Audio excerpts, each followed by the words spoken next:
বসরা শহরের পুরনো বাজারে একসময় যে মানুষের নামের দাপট ছিল, আজ সেই মানুষটি নিজের শহরের অলিগলিতে মাথা নিচু করে হেঁটে যাচ্ছিল, যেন কোনো অপরাধী নিজের মাঝির কাছ থেকে মুখ লুকিয়ে বাড়াচ্ছে। আর এই মানুষটি অন্য কেউ নয়, বরং শেখ আবদুল্লাহ ছিল, যে একসময় এই এলাকার সবথেকে বড় ব্যবসায়ী হিসেবে পরিচিত ছিল, যার গুদামগুলোতে সিরিয়া ও ইয়েমেন থেকে আসা মূল্যবান কাপড়, আতর এবং মশলা ঠাসা থাকত। কিন্তু সময়ের আবর্ত আর ভাগ্যের লিখন আজ তাকে এমন এক জায়গায় এনে দাঁড় করিয়েছিল, যেখানে মানুষের নিজের শ্বাসকেও ঋণ বলে মনে হয়। গল্পের শুরু হয়েছিল কয়েক মাস আগে, যখন আবদুল্লাহ তার সমস্ত জমানো পুঁজি লাগিয়ে একটি বিশাল কাফেলা হিন্দুস্থানে পাঠিয়েছিল, যাতে সেখান থেকে নতুন মালপত্র আনতে পারে। সেই সময় তার বন্ধুরা তাকে বুঝিয়েছিল যে আবদুল্লাহ, সব টাকা এক বাজি বা এক চালানেই লাগিয়ে দিও না।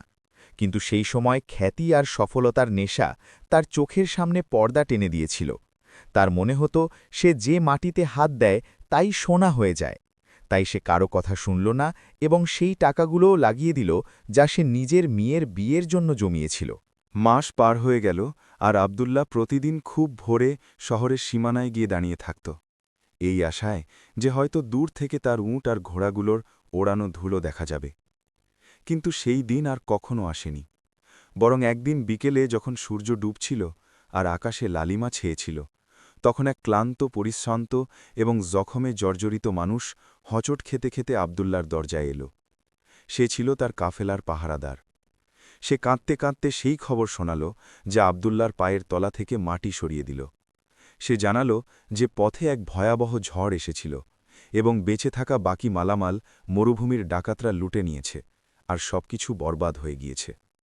এই খবর শোনা মাত্র আবদুল্লার মনে হল যেন তার বুকের ভেতরের হৃৎপিণ্ড ধড়কানো ভুলে গিয়েছে। সে সেখানেই চৌকাঠে বসে পড়ল, আর তার চোখের সামনে অন্ধকার ছেয়ে গেল। কারণ এটা শুধু মালের লোকসান ছিল না, বরং তার ইজ্জাত, তার প্রতিপত্তি আর তার বিশ্বাস সবকিছু সেই কাফেলার সাথে লুটে গিয়েছিল। কিন্তু বিপদ কখনো একা আসে না, সে নিজের সাথে পরীক্ষার এক বিশাল ফৌজ নিয়ে আসে। এখনও সে এই শোক সামলে উঠতে পারেনি যে ওদিকে সেই মানুষগুলো দরজায় কড়া নাড়তে শুরু করল, যাদের কাছ থেকে আবদুল্লাহ টাকা ধার নিয়েছিল। যে মানুষগুলো কাল পর্যন্ত আবদুল্লাহকে দেখে সালাম করার জন্য থামত, আজ তারাই উঁচু গলায় নিজেদের টাকা চাচ্ছে, আর তাদের কথার সুরে সম্মানের জায়গায় বিদ্রুপ আর রাগ জায়গা করে নিয়েছে। আবদুল্লাহ নিজের হাবেলি বা প্রাসাদ বিক্রি করে দিল, নিজের স্ত্রীর গয়না বিক্রি করে দিল, এমনকি ঘরের মূল্যবান আসবাবপত্রও বিক্রি করে দিল, যাতে মানুষের ঋণ শোধ করতে পারে। কিন্তু সুদ আর ঋণের দলদল এমন হয় যে মানুষ যত হাত পা মারে তত বেশি গভীরে তলিয়ে যায়। সেই প্রাসাদ, যেখানে একসময় মেহমানদের আনাগোনা লেগে থাকত এবং লঙ্গরখানা চলত, আজ তা কোনো এক অপরিচিতের নামে হয়ে গিয়েছিল। আবদুল্লাহ নিজের স্ত্রী সন্তানদের নিয়ে শহরের এক প্রান্তে থাকা একটি ভাঙাচোরা কুঁড়েঘরে থাকতে বাধ্য হল। দিন এভাবেই কাটতে লাগল, আর অনাহার তাদের ঘরে আস্তানা গেড়ে বসল। সেই আবদুল্লাহ যে একসময় মানুষকে খাবার খাওয়াত, আজ সে এই চিন্তায় ক্ষয়ে যাচ্ছিল যে সন্ধ্যায় বাচ্চারা খাবে কি। তার স্ত্রী জয়নাব, যে অত্যন্ত ধৈর্যশীল আর নেককার নারী ছিল, সে সবসময় তাকে সান্ত্বনা দিত, বলত যে আবদুল্লাহ, ঘাবড়াও না, এটা আল্লাহর পক্ষ থেকে পরীক্ষা, আর তিনি তার বান্দাদের ওপর সেই বোঝাই চাপান যা তারা বইতে পারে। কিন্তু আবদুল্লার মন এখন ধীরে ধীরে চরম হতাশার অন্ধকারে ডুবে যাচ্ছিল। তার মনে হতো হয়তো খোদা তার ওপর অসন্তুষ্ট হয়েছেন, বা হয়তো তার কপালে এখন শুধু লাঞ্ছনাই লেখা আছে। এক রাতে যখন বৃষ্টি হচ্ছিল আর কুঁড়েঘরের ছাদ থেকে পানি টপকাচ্ছিল, তখন আবদুল্লাহ দেখল যে তার ছোট মেয়েটি জ্বরে পুড়ছে, আর তার কাছে ওষুধ আনার জন্য একটি খুচরো পয়সা পর্যন্ত নেই। সে চরম অসহায়ত্বের মাঝে বাইরে বের হল, আর বৃষ্টিতে ভিজতে ভিজতে আকাশের দিকে তাকিয়ে রইল।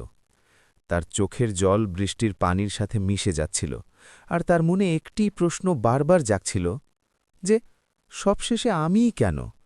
আমি তো সবসময় সততার সাথে ব্যবসা করেছি, গরিবদের সাহায্য করেছি, মসজিদে দান করেছি, তাহলে এই ফল কেন? শয়তান এই সময়েই মানুষের উপর সবথেকে বড় হামলা করে, যখন সে দুর্বল থাকে। আবদুল্লার মনেও নানা রকম কুমন্ত্রণা আসতে লাগল যে যদি আল্লাহ দয়ালু হতেন, তবে কি আজ আমার নিষ্পাপ বাচ্চাটা চিকিৎসা ছাড়া কষ্ট পেত? আমার নেক কাজের কি এই বদলা ছিল? এই সব ভাবনা তাকে ভেতরে ভেতরে খেয়ে ফেলছিল, আর সে রাস্তার ধারের একটি পাথরের ওপর বসে পড়ল। তার নজর সামনে থেকে যাওয়া এক আমির সওদাগরের সওয়ারির উপর পড়ল, যা শান শওকতের সাথে যাচ্ছিল। আর এই সওদাগরটি সেই ব্যক্তি ছিল যে একসময় আবদুল্লার কর্মচারী ছিল, কিন্তু আজ সময় পাশা উল্টে দিয়েছে।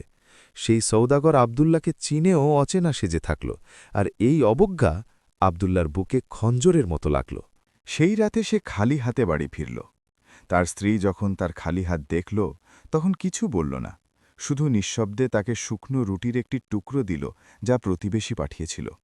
আবদুল্লা সেই লোকমা মুখে দিতেই মনে হল যেন সে কাঁটা গিলছে। লজ্জা আর অসহায়ত্ব তাকে ভেঙে চুরমার করে দিয়েছিল। পরের দিন সকালে সে কাজের খোঁজে বেরোল।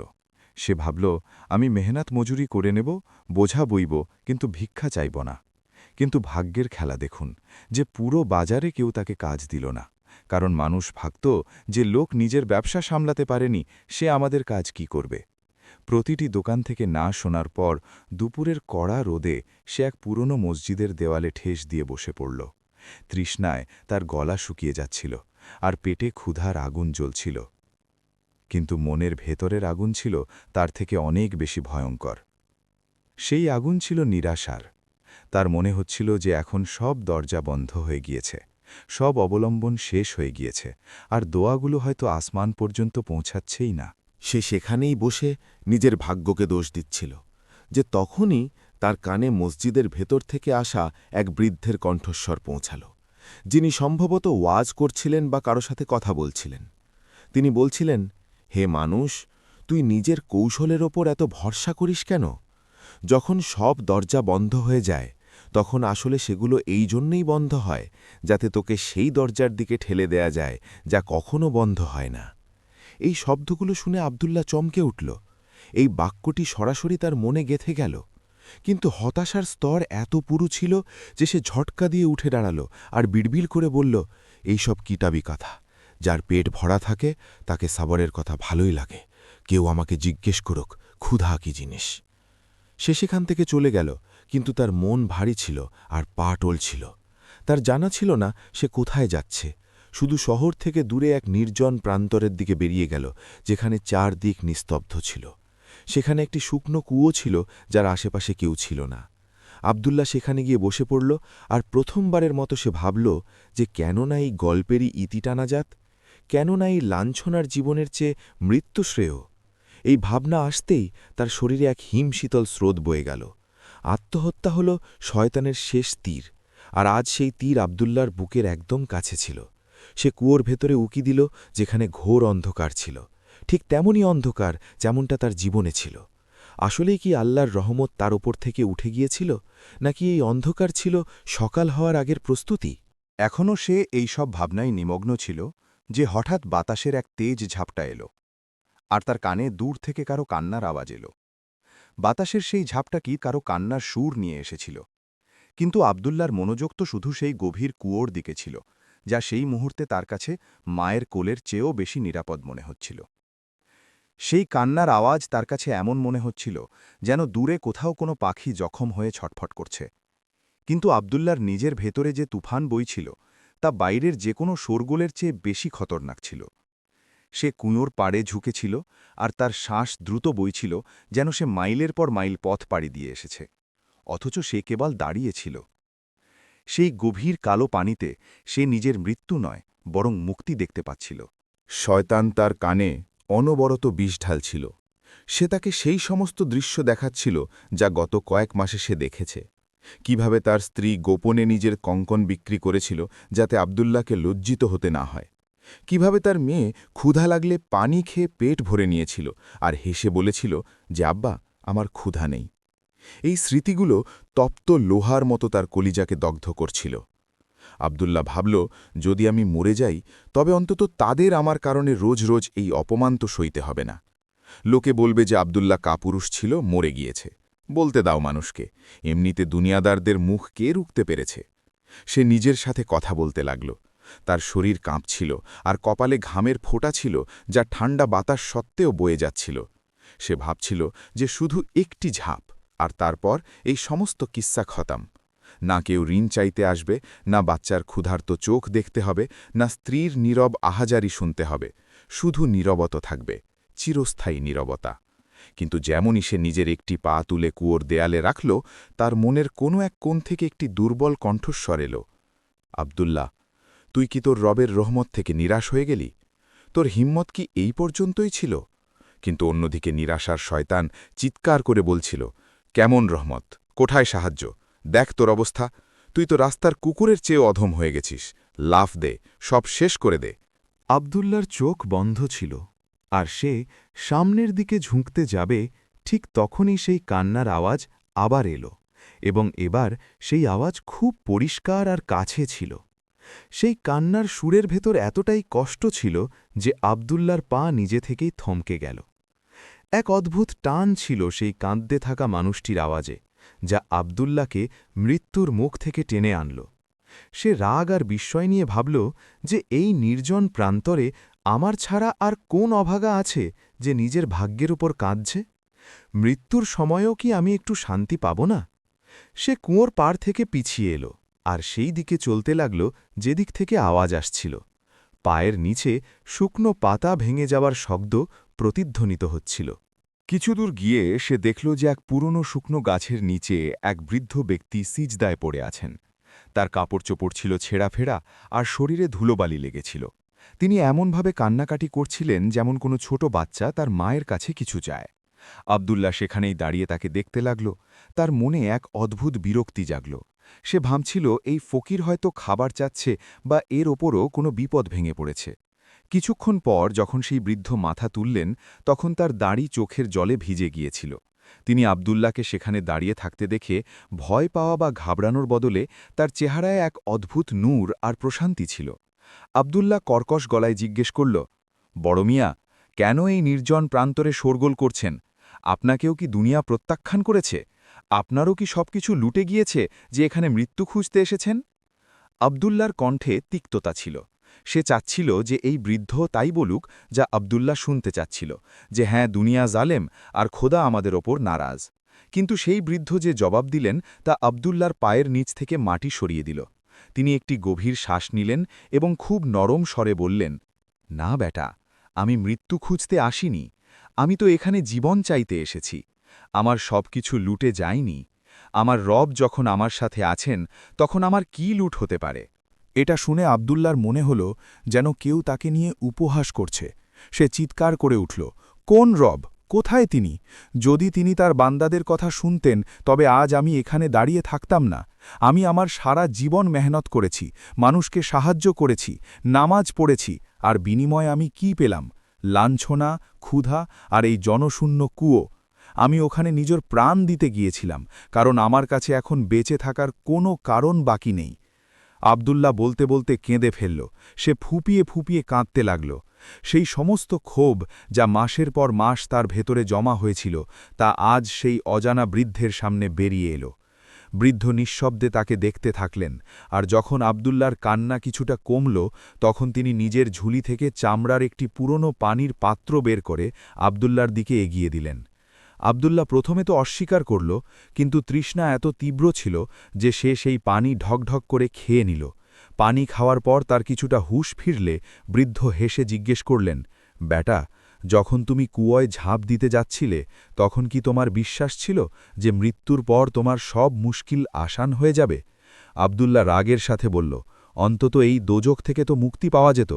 বৃদ্ধ বললেন, না আমার বাচ্চা, যিনি তোমাকে বানিয়েছেন তিনি প্রতিটি প্রাণের রিজিক আর তার ভাগ্য লিখে দিয়েছেন। তোমার সমস্যা এটা নয় যে তোমার কাছে টাকা নেই, তোমার সমস্যা এটা যে তুমি নিজের অস্তিত্বের উদ্দেশ্য শুধু টাকাকেই ধরে নিয়েছিলে। যখন তা চলে গেল, তখন তোমার মনে হল তোমার জীবন চলে গিয়েছে। একবার ভেবে দেখো, আজ যদি তুমি মরে যেতে, তবে কি তোমার স্ত্রী আর সন্তানরা তোমাকে ছাড়া সুখে থাকত? লোকে বলতো যে আব্দুল্লাহ কাপুরুষ ছিল, যে নিজের পরিবারকে না খাইয়ে মারার জন্য রেখে পালিয়ে গেল। তুমি কি তোমার পেছনে এই কলঙ্ক রেখে যেতে চাও? আব্দুল্লাহ স্তব্ধ হয়ে গেল। এই কথাগুলোই তার বিবেক তাকে বলছিল, কিন্তু অন্য কারো মুখে শুনে সে লজ্জা অনুভব করল। সে জিজ্ঞেস করল, তাহলে আমি কি করি? আমার কাছে তো কিছুই নেই। আমি তাদের কি খাওয়াবো, মাটি? বৃদ্ধ বললেন, আল্লাহর ভাণ্ডারে কমতি নেই, শুধু চাওয়ার তরিকা জানা চাই। তুমি দরজায় কড়া নেড়েছিলে? আব্দুল্লাহ বলল, আমি প্রতিটি দরজায় কড়া নেড়েছি, প্রতিটি বন্ধুর সামনে হাত বাড়িয়েছি, কেউ আমাকে সাহায্য করেনি। বৃদ্ধ আকাশের দিকে ইশারা করে বললেন, আমি জমিনের মানুষগুলোর দরজার কথা বলিনি, আমি সেই দরজার কথা বলেছি যা কখনো বন্ধ হয় না। তুমি মানুষের কাছে চেয়েছিলে আর তারা প্রত্যাখ্যান করেছে, কারণ তারা নিজেরাও মুখাপেক্ষী। তুমি সেই বাদশার কাছে চাও যিনি দিলে আর গুণে রাখেন না। আব্দুল্লাহ মাথা নিচু করে নিল। তার মনে এখনও প্রশ্ন ছিল। সে বলল, আমি দোয়া করেছিলাম বাবা, অনেক দোয়া করেছিলাম, কিন্তু সম্ভবত আমার আওয়াজ ওখান পর্যন্ত পৌঁছায় না। বৃদ্ধ তার কাঁধে হাত রাখলেন আর বললেন, মাঝে মাঝে তিনি আমাদের থেকে সব কিছু কেড়ে নেন, যাতে আমাদের হাত খালি হয়ে যায় আর তিনি তাতে আরও ভালো কিছু দিতে পারেন। হয়তো তোমার ব্যবসা তোমাকে তার থেকে দূরে সরিয়ে দিচ্ছিল, হয়তো এই হোঁচট তোমাকে পথ দেখানোর জন্য ছিল। তারপর সেই বৃদ্ধ তার পুটলি থেকে শুকনো খেজুর বের করে আব্দুল্লাহকে দিলেন। এই নাও, এটা খাও, আজ আমার রোজা ছিল, আর আমার কাছে ইফতারির জন্য এটাই আছে, আমরা দুজনে মিলে খাব। আব্দুল্লাহর হাত কাঁপছিল। এক অজানা ফকির নিজের অর্ধেক খাবার তাকে দিচ্ছিল, যেখানে শহরের ধনী বন্ধুরা দরজা বন্ধ করে নিয়েছিল। খেজুর খেয়ে আব্দুল্লাহর শরীরে কিছু শক্তি এলো। তখনই বৃদ্ধ বললেন, আমার নাম ইব্রাহিম, আমি এখানেই কাছের এক পুরনো বস্তিতে থাকি। যদি তুমি চাও তবে আজকের রাতটা সেখানে কাটাতে পারো, সকালে আল্লাহ কোনো না কোনো রাস্তা বের করে দেবেনি। আব্দুল্লাহর কাছে এমনিতে যাওয়ার কোনো জায়গা ছিল না, আর বাড়ি গিয়ে খালি হাতে স্ত্রীর মুখোমুখি হওয়ার সাহসও তার ছিল না। সে নিঃশব্দে ইব্রাহিমের পেছনে চলতে লাগল। সারা পথ সে ভাবতে থাকল যে এই লোকটি কে, আর এর কথায় এত প্রভাত কেন। আসলে কি এটা কোনো পয়গাম ছিল, নাকি নিছক একটি কাকতালীয় ঘটনা? কিন্তু একটি কথা নিশ্চিত ছিল যে সেই কুয়োর মরণ ফাঁদ থেকে আসা আকর্ষণ এখন অনেকটা কমে গিয়েছে। যখন তারা দুজন বস্তির কাছে পৌঁছল, তখন আব্দুল্লাহ দেখল যে সেখানকার অবস্থা তো তার কুয়ে ঘরের চেয়েও খারাপ ছিল। মানুষ ভাঙা দেয়ালের ছায়ায় ঘুমোচ্ছে, কিন্তু অবাক হওয়ার বিষয় হল যে সেখানে কোনো হতাশা বা শোরগোল ছিল না, বরং এক অদ্ভুত প্রশান্তি ছিল। ইব্রাহিম তাকে একটি ছোট কুঠুরিতে নিয়ে গেলেন, যেখানে মাটির একটি প্রদীপ জ্বলছিল। সেখানে বসে ইব্রাহিম বললেন, আব্দুল্লাহ, আমি তোমাকে একটি কিস্সা শোনাতে চাই, এমন এক বাদশার কিস্সা যে এক রাতে ফকির হয়ে গিয়েছিল, কিন্তু সে নিজের বাদশাহত ফিরে পেল কিভাবে। সেই রহস্য তোমার জানা খুব দরকার। আব্দুল্লাহ অবাক হয়ে জিজ্ঞেস করল, বাদশা থেকে ফকির, এমনও কি হয়? ইব্রাহিম গভীর দৃষ্টিতে আব্দুল্লার দিকে তাকালেন আর বললেন, দুনিয়াতে সব কিছুই সম্ভব, শুধু শর্ত হল এই যে মানুষের ভরসা নিজের কৌশলের চেয়ে আল্লাহর তকদিরের ওপর বেশি থাকতে হবে। শোনো, এই কাহিনী আজ থেকে বহু বছর আগের। আর যেমনই ইব্রাহিম কাহিনী শুরু করার জন্য তার ঠোঁট নাড়ালেন, অমনি বাইরে থেকে শোরগোল উঠল। ঘোড়ার খুরের আওয়াজ আর মানুষের চিৎকার চেঁচামেচি শোনা গেল। কেউ চিল্লাচ্ছিল, পালাও, শাহী ফজ এসেছে, তল্লাশি শুরু হয়ে গিয়েছে। আব্দুল্লাহ ঘাবড়ে গিয়ে উঠে দাঁড়াল।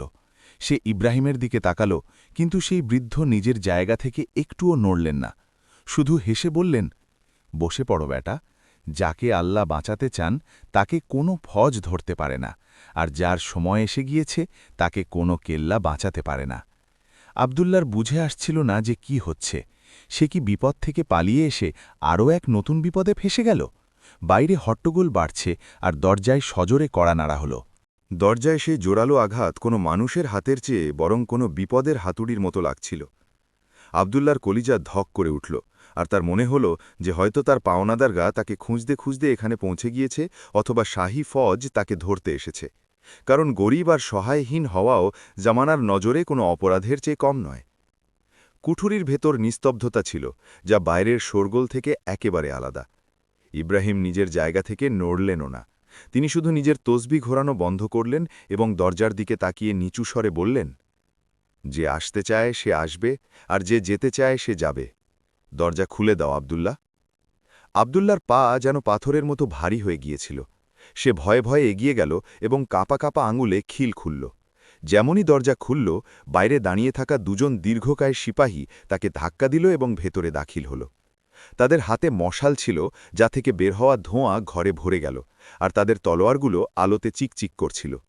তাদের পেছনে একজন ফৌজি অফিসার ছিল, যার চেহারায় অহংকার আর রাগের চিহ্ন পরিষ্কার দেখা যাচ্ছিল।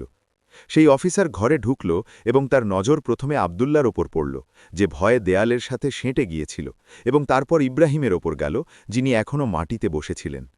অফিসার অবজ্ঞার সাথে চারদিকে তাকাল এবং মেঘমন্দ্র সরে বলল, আমরা এক বিদ্রোহীকে খুঁজছি, যে শাহী খাজাঞ্চি লুটে এই বস্তির দিকে পালিয়েছে। আমরা খবর পেয়েছি যে সে এখানেই কোথাও লুকিয়ে আছে। তারপর সে আবদুল্লার দিকে ইশারা করল এবং চিল্লিয়ে উঠল, এই লোক, তুই কে? তোর চেহারা দেখে তো তুই এই বস্তির মনে হচ্ছে না। তুই কি সেই চোর? আবদুল্লার জিহ্বা তালুতে আটকে গিয়েছিল। সে কিছু বলতে চাচ্ছিল যে আমি চোর নই, আমি তো এক কপাল পোড়া সওদাগর, কিন্তু ভয়ে তার মুখ দিয়ে কোনো আওয়াজই বের হল না।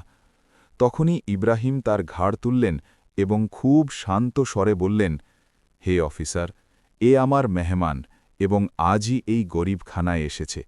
এখানে চোর নয়, বরং ভাঙা মনের মানুষরা থাকে, আর যার মনে আগে থেকেই দুঃখের বোঝা থাকে সে খনি বা সম্পদ বয়ে নেয়ার শক্তি রাখে না। অফিসার রাগের সাথে ইব্রাহিমের দিকে তাকাল। সে সম্ভবত কোনো ফকিরের কাছ থেকে এমন জবাব আশা করেনি। সে এগিয়ে গেল এবং ইব্রাহিমের একদম কাছে গিয়ে দাঁড়িয়ে পড়ল। সে নিজের তলোয়ারের ডগা ইব্রাহিমের বুকের কাছে ঠেকিয়ে ধমক দিয়ে বলল, বুড়ো, তুই আমাকে শেখাবি চোরকে? আমার সন্দেহ হচ্ছে তুই তাকে আশ্রয় দিচ্ছিস। বল, কোথায় লুকিয়েছিস তাকে, না হলে এই মুহূর্তেই তোর মাথা দড় থেকে আলাদা করে দেব। আবদুল্লার শাঁস আটকে গেল। তার মনে হল যে এখন রক্তারক্তি হয়েই ছাড়বে, কিন্তু যা হল তা ছিল বিস্ময়কর। ইব্রাহিম তলোয়ারের দিকে তাকালেন এবং তারপর অফিসারের চোখের দিকে তাকিয়ে হাসলেন। তিনি বললেন, বেটা, যাকে দাতা জীবন দিচ্ছেন তাকে কোনো তলোয়ার মারতে পারে না, আর যাকে তিনি মৃত্যু দিতে চান তাকে শাহী প্রাসাদীর দেয়ালও বাঁচাতে পারে না। তুমি হুকুমতের নেশায় আছো, কিন্তু মনে রেখো, প্রতিটি শক্তির পতন আছে। যদি তুমি সত্যিই চোরকে খুঁজছ, তবে সামনে যাও। এখানে তুমি শুধু ফকিরই পাবে, যা হয়তো তোমার কোনো কাজে লাগবে না। ইব্রাহিমের আওয়াজে না কোনো ভয় ছিল, না কোনো ঘাবড়ানি, শুধু এমন এক তেজ ছিল যা হয়তো কোনো বাদশার মাঝেও থাকে না। অফিসারের চোখে এক মুহূর্তের জন্য বিস্ময় ফুটে উঠল। সে অনুভব করল যে এ কোনো সাধারণ ভিক্ষুক বা ফকির নয়। তার তলোয়ার ধরা হাত ঢিলে হয়ে গেল। সে নিজের সিপাহীদের ইশারা করল এবং কিছু না বলেই সেখান থেকে বেরিয়ে গেল। যেতে যেতে সে একবার পেছন ফিরে ইব্রাহিমকে দেখল, যেন কিছু মনে করার চেষ্টা করছিল। দরজা বন্ধ হল এবং ঘোড়ার আওয়াজ দূরে চলে গেল। আবদুল্লাহ এখনও ধাক্কার মধ্যে ছিল। সে গদগদ হয়ে ইব্রাহিমের কাছে এলো এবং বলল, বাবা, আপনার ভয় লাগেনি? সে আপনাকে মেরে ফেলতে পারত।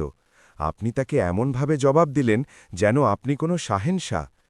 ইব্রাহিম হেসে তাকে নিজের কাছে বসালেন এবং বললেন, আবদুল্লাহ, যখন মনে সেই এক সত্তার ভয় গেঁথে যায়, তখন আর দুনিয়ার কোনো ফৌজের ভয় থাকে না। এরা তো কেবল হুকুমের গোলাম, আসল ক্ষমতা তো তার হাতে, যিনি এদের মনকে ফিরিয়ে দেন। তারপর তিনি আবদুল্লাহকে পানি পান করালেন, যাতে সে শান্ত হয়। যখন পরিবেশে আবার নীরবতা নেমে এলো, তখন ইব্রাহিম বললেন, এখন শোনো সেই কাহিনী যা আমি তোমাকে শোনাচ্ছিলাম, কারণ তোমার সমস্যার সমাধান সেই কিস্সায় লুকিয়ে আছে, আর সেই কিস্সা অন্য কারো নয়, বরং সুলতান শাহরিয়ারের। আবদুল্লাহ অবাক হয়ে জিজ্ঞেস করল, সুলতান শাহরিয়ার? আমি গল্পকথকদের কাছে তার নাম শুনেছি। তিনি তো ইয়েমেনের অনেক বড় বাদশা ছিলেন। তার সাথে আমার দুরবস্থার কি সম্পর্ক? ইব্রাহিম প্রদীপের শিখা বাড়িয়ে দিলেন এবং চোখ বুঝলেন, যেন তিনি অতীতের জানালায় উকি দিচ্ছেন। তিনি বলতে শুরু করলেন, বহু বছর আগের কথা। ইয়েমেনের মাটিতে সুলতান শাহরিয়ারের রাজত্ব ছিল। তিনি এমন এক বাদশা ছিলেন যার কাছে সেই সব কিছু ছিল যা একজন মানুষ কামনা করতে পারে। সোনাদানায় ভরা খাজনা, হাজার হাজার ফৌজ, আর এমন এক সালতানাত যার সূর্য কখনো ডুবত না। শাহরিয়ার খুব দয়ালু আর ন্যায়পরায়ণ ছিলেন, কিন্তু মানুষ তো মানুষই। তার নিজের শক্তি আর নিজের কৌশলের ওপর গর্ব হতে লাগল। তার মনে হতো যে তার সালতানাতের এই শৃঙ্খলা তার বুদ্ধিমত্তায় চলছে। সে প্রায় নিজের উজিরদের বলত যে, দেখো, আমি কিভাবে এই মরুভূমিকে বাগান বানিয়ে দিয়েছি। সে ভুলে গিয়েছিল যে বাগান বানানোর মালিক সে নয়, বরং তিনি, যিনি মেঘ থেকে পানি বর্ষণ করেন। একদিন সুলতান শিকারে জঙ্গলে গিয়েছিলেন, যে পেছনে শত্রুদেশ আক্রমণ করে বসল। এই হামলা এতই আকস্মিক আর ভয়াবহ ছিল যে শাহী ফৌজ সামলে উঠতে পারল না। প্রাসাদের ভেতর বিশ্বাসঘাতক ছিল যারা দরজা খুলে দিয়েছিল।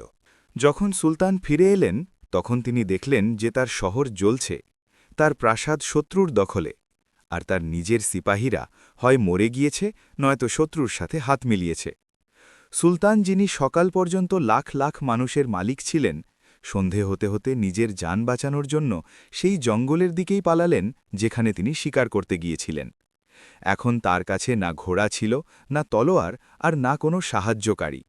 সে রাতের অন্ধকারে কাঁটা ভরা পথে দৌড়াতে লাগল। তার শাহী পোশাক ছিঁড়ে গেল, পায়ে ফোসকা পড়ে গেল। সেই সুলতান যার দস্তরখানে ৫০ পদের খাবার লাগত, আজ সে ২ ঢোক পানির জন্য হাহাকার করছিল। ৩ দিন পর্যন্ত সে জঙ্গলে ভটকতে থাকল। ক্ষুধা আর তৃষ্ণায় তার অবস্থা মরার মতো হয়ে গিয়েছিল। তৃতীয় দিনে সে একটি ছোট নদী দেখতে পেল। সে খুশিতে পাগল হয়ে সেই দিকে ছুটল। সে ভাবল, অন্তত পানি তো পাওয়া যাবে। কিন্তু যেমনই সে পানি খাওয়ার জন্য ঝুঁকল, সে পানিতে নিজের প্রতিবিম্ব দেখল। চুল এলোমেলো, চেহারায় ধুলোবালি মাখা, চোখ গর্তে ঢুকে গিয়েছে। সে নিজেকে চিনতে পারল না। সে পানি খেল আর পাড়ে লুটিয়ে পড়ল। তখনই সে দেখল যে নদীতে একটি কাঠের তক্তা ভেসে আসছে, যার ওপর একটি রুটি রাখা আছে। সুলতানের ক্ষুধার্ত নজর সেই রুটির ওপর আটকে গেল। সে ভাবল যে এটা গায়েবী সাহায্য। সে হাত বাড়িয়ে রুটিটি নিতেই যাবে যে এক কুকুর কোত্থেকে এলো, আর সেই রুটি মুখে নিয়ে পালিয়ে গেল। এখানে থেমে ইব্রাহিম আবদুল্লার দিকে তাকালেন। আবদুল্লাহ খুব মন দিয়ে শুনছিল। সে অস্থির হয়ে জিজ্ঞেস করল, তারপর কি হলো? সুলতান নিয়েছিলেন? ইব্রাহিম বললেন, না, সুলতান সেখানেই মাটিতে শুয়ে পড়লেন আর আকাশের দিকে তাকিয়ে কাঁদতে লাগলেন। কিন্তু সেই কান্না ক্ষুধার ছিল না, সেই কান্না অভিযোগের ছিল না, বরং সেই সময় তার মুখ থেকে এক অদ্ভুত কথা বের হল। তিনি বললেন, এ আমার মালিক, তোমার শুকরিয়া। আবদুল্লাহ চমকে গিয়ে বলল, শুকরিয়া? সবকিছু লুটে গেল, এমনকি মুখের গ্রাসও কুকুর নিয়ে গেল, আর সে শুকরিয়া আদায় করছিল? এটা কেমন পাগলামি? ইব্রাহিমের চেহারায় এক রহস্যময় হাসি ফুটে উঠল। তিনি বললেন, এটাই তো রহস্য আবদুল্লাহ। সুলতান বললেন, তোমার শুকরিয়া যে তুমি আজ আমাকে আমার হাকিকত বা আসল রূপ দেখিয়ে দিলে। আমি ভাবতাম আমি মানুষকে পালি, আমি ভাবতাম আমার কারণে প্রজারা খাবার খায়, কিন্তু আজ তুমি একটি কুকুরকে আমার ওপর জয়ী করে জানিয়ে দিলে যে আসল রাজত্ব আমার নয়, তোমার। আজ আমি জানতে পারলাম যে তোমার ইচ্ছা ছাড়া আমার যোগ্যতা এক টুকরো রুটির সমানও নয়। সেই মুহূর্তে সুলতানের মন বাদশাহতের অহংকার থেকে খালি হয়ে গেল আর বিনয়ে ভরে গেল। আর যখন পাত্র খালি হয় তখনই তাতে নতুন কিছু ভরা যেতে পারে। সেই রাতেই সুলতান সেখানেই নদী তীরে ঘুমালেন। যখন সকালে তার চোখ খুলল তখন সে দেখল যে কিছু অশ্বারোহী সেখান দিয়ে যাচ্ছে। সুলতান ভয় পেয়ে গেলেন যে এরা হয়তো শত্রুর সিপাহী। সে লুকোনোর চেষ্টা করতে লাগল, কিন্তু সেই সওয়ারিরা তাকে দেখে ফেলেছিল। তারা তার কাছে এলো আর সুলতান ভাবলেন যে ব্যাস, এবার মৃত্যু এলো।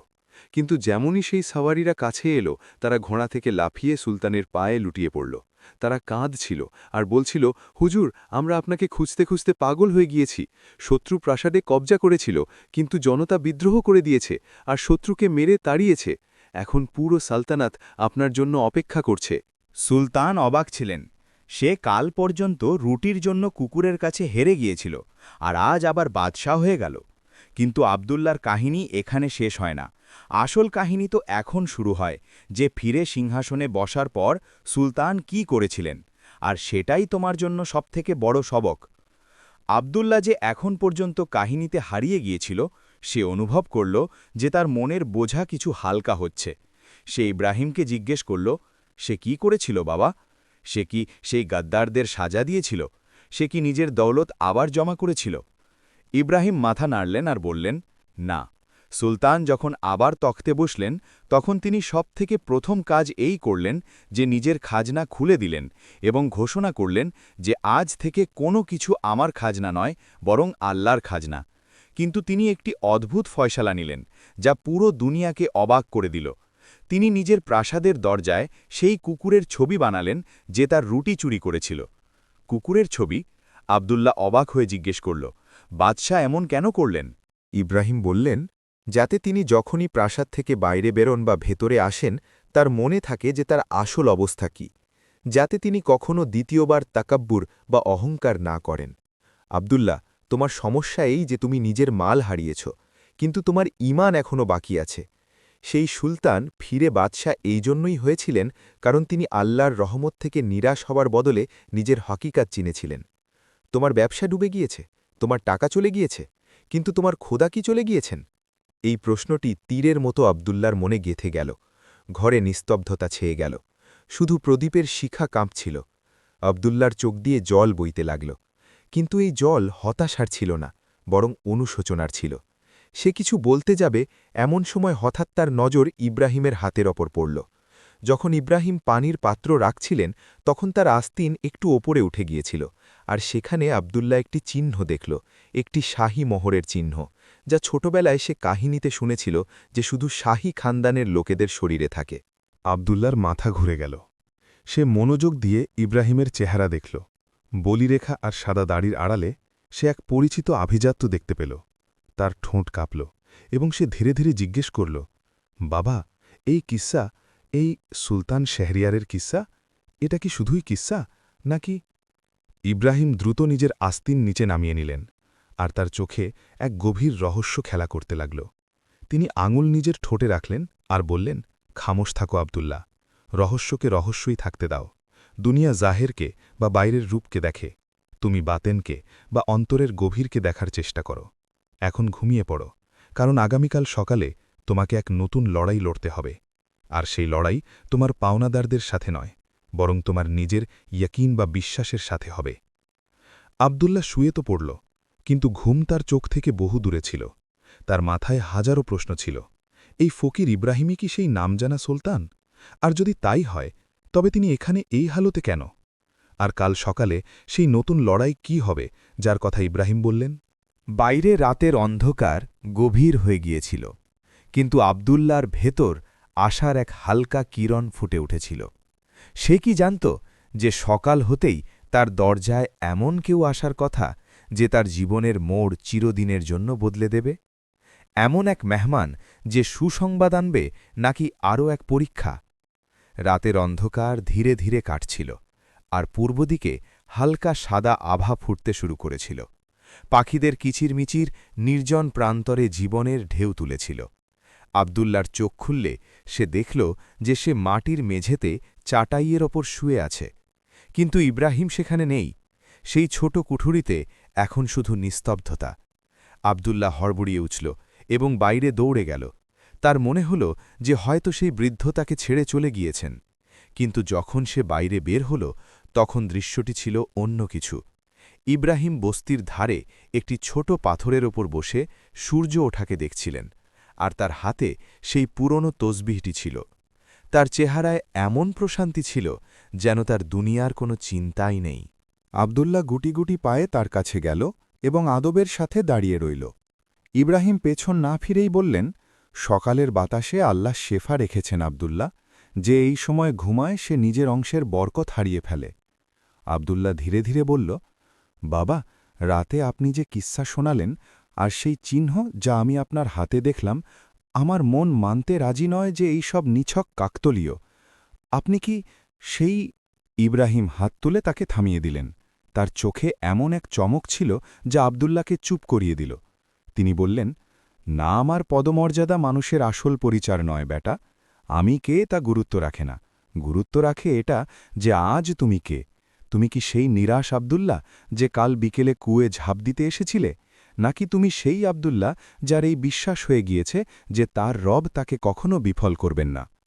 আব্দুল্লাহ মাথা নিচু করে নিল এবং ভারী গলায় বলল, আমি জানি না বাবা, শুধু এতটুকু জানি যে এখন মরতে চাই না, লড়তে চাই।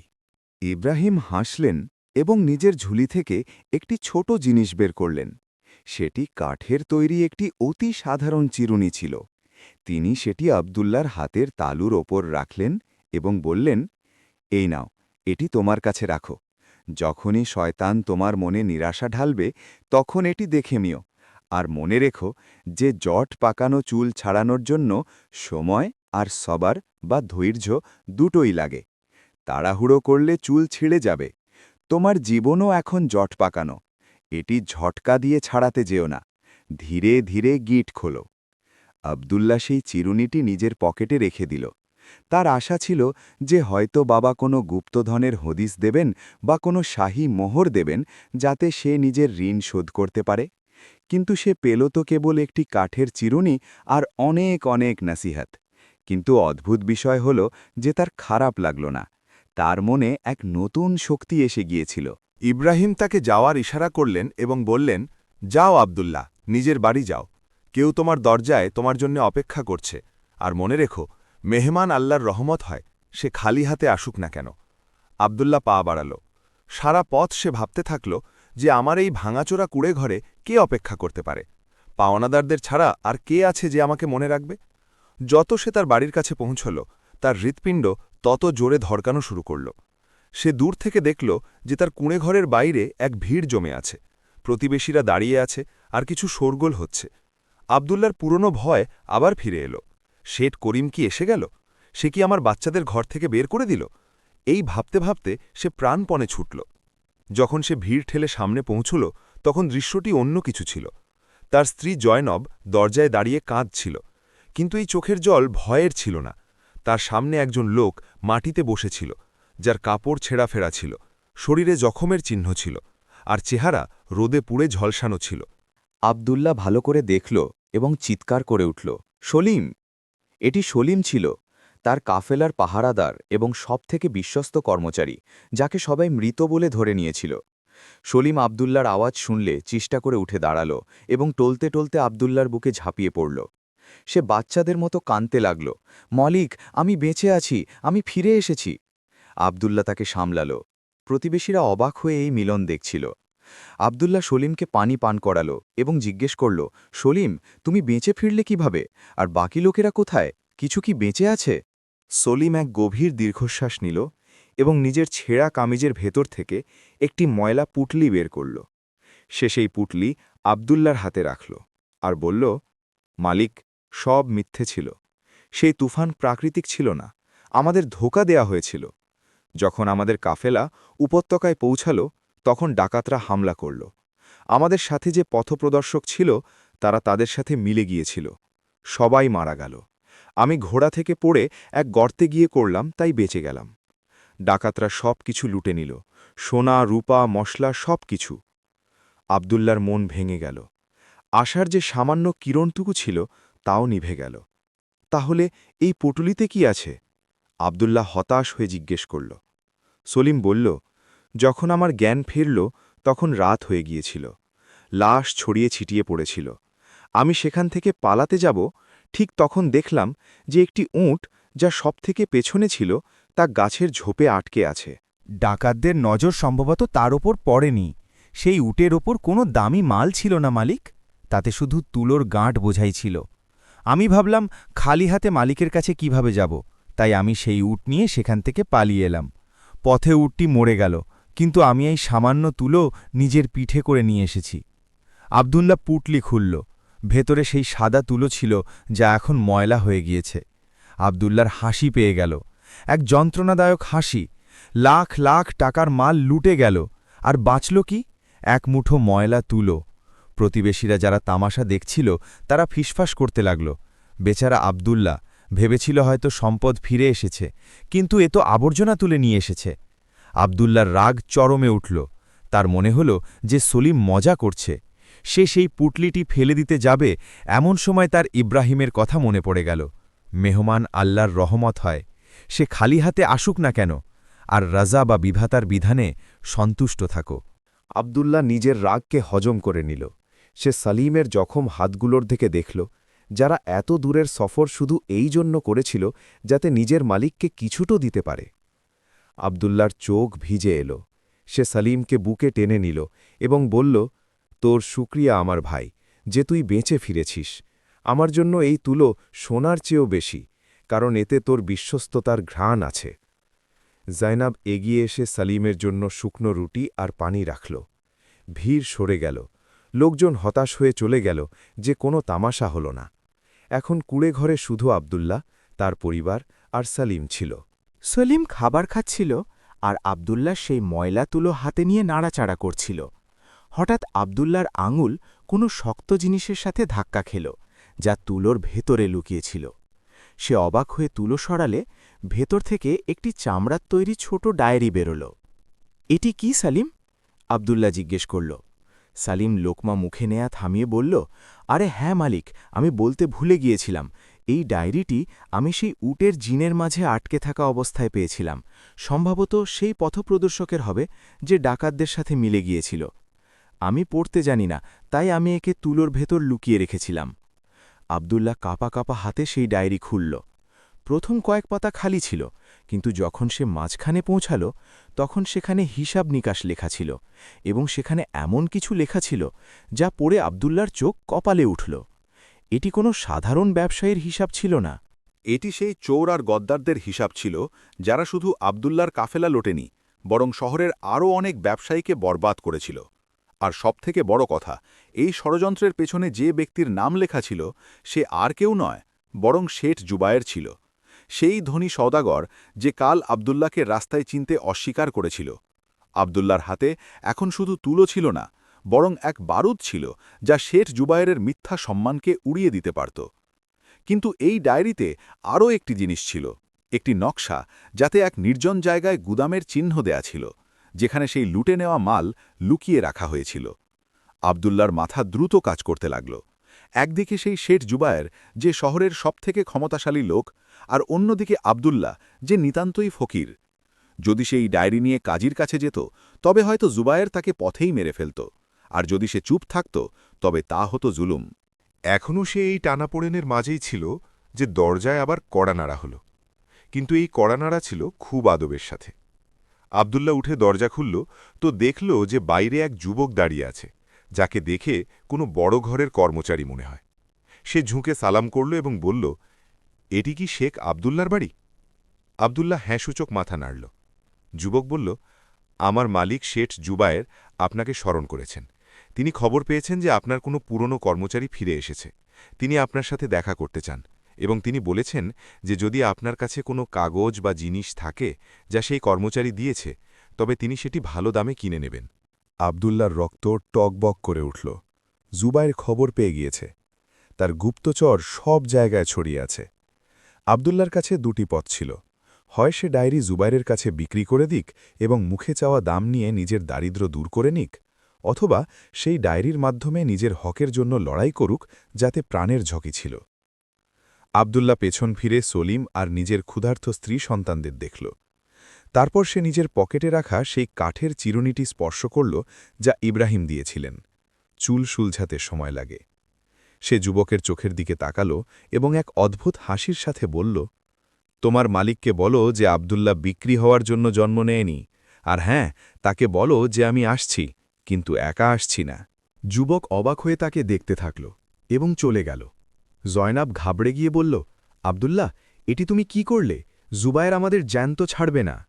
আব্দুল্লাহ জয়নাবের কাঁধে হাত রাখল আর বলল, ভয় পেও না জয়নাব, যখন হারানোর কিছু থাকে না তখন মানুষ সবথেকে বেশি শক্তিশালী হয়।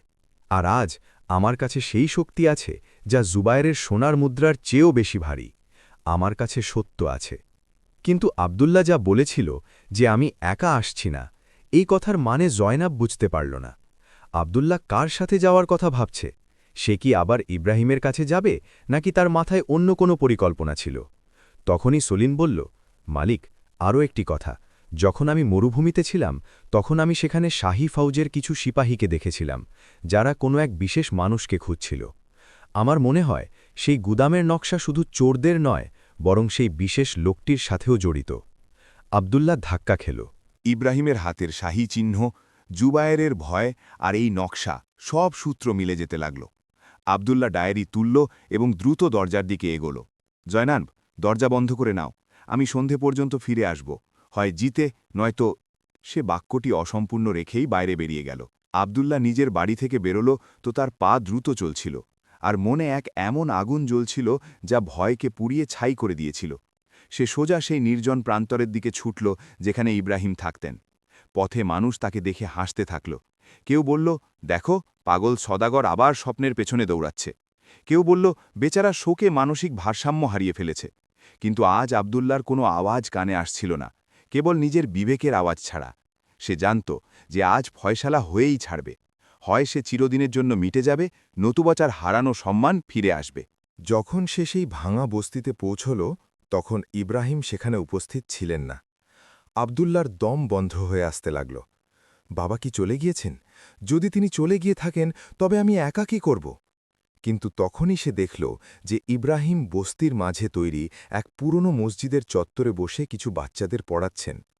আবদুল্লাহ দৌড়ে সেখানে গেল এবং হাঁপাতে হাঁপাতে বলল, বাবা, প্রমাণ পাওয়া গিয়েছে, আল্লাহ আমার কথা শুনেছেন। ইব্রাহিম বাচ্চাদের যাওয়ার ইশারা করলেন এবং খুব শান্তভাবে আবদুল্লার দিকে তাকালেন। এত তাড়াহুড়ো কেন আবদুল্লাহ? যে খবর ভালো হয় তা পালিয়ে যায় না, আর যা মন্দ হয় তা থেকে পালিয়ে বাঁচা যায় না। আবদুল্লাহ কোনো কথা না বলে সেই চামড়ার খাতাটি ইব্রাহিমের সামনে রেখে দিল এবং সেই পাতাটি খুলল যেখানে শেঠ জুবায়েরের নাম আর লুটে নেওয়া মালের হিসাব লেখা ছিল। ইব্রাহিম নিজের দুর্বল চোখ দিয়ে সেই লেখাগুলো পড়লেন। প্রথমে তার চেহারায় গাম্ভীর্য ছিল, কিন্তু যেমন যেমন তিনি সামনে এগোতে থাকলেন তার চোখে বিস্ময় আর তারপর রাগ খেলা করতে লাগল। এটি শুধু চুরির হিসাব নয় আবদুল্লাহ, ইব্রাহিম ভারী গলায় বললেন। এই নকশাটি মন দিয়ে দেখো। এই জায়গাটি শহরের বাইরে সেই পুরনো কেল্লা যা বছরের পর বছর বন্ধ পড়ে আছে। আর এখানে লেখা আছে যে কেবল তোমার কাফেলা লোটেনি, বরং শাহী খাজনা যা সীমান্তে পাঠানো হচ্ছিল সেটিও লুটে নেওয়া হয়েছে। শেঠ জেনায়ের শুধু এক অসাধু সওদাগর নয়, বরং সালতানাতের গাদ্দারও বটে। এই ফৌজ যারা কাল রাতে এখানে এসেছিল তারা কোনো সাধারণ চোরকে নয়, বরং এই গাদ্দারির প্রমাণ খুঁজছিল। আবদুল্লার পায়ের তলা থেকে মাটি সরে গেল। সে তো কেবল নিজের টাকা ফিরে পাওয়ার কথা ভেবেছিল, কিন্তু এখানে তো ব্যাপারটি গর্দান কাটা পর্যন্ত গড়িয়েছে। যদি জুবায়ের জানতে পারে যে আবদুল্লার কাছে এই রহস্য আছে, তবে সে তাকে কাঁচা চিবিয়ে খাবে। আবদুল্লাহ ভয় পেয়ে বলল, বাবা, তাহলে এখন আমরা কি করব? যদি আমরা কাজীর কাছে যাই তবে জুবায়ের সেখানেও নিজের টাকা খাইয়ে দেবে। শহরের প্রতিটি বড়লোক তার পকেটে। ইব্রাহিম উঠে দাঁড়ালেন।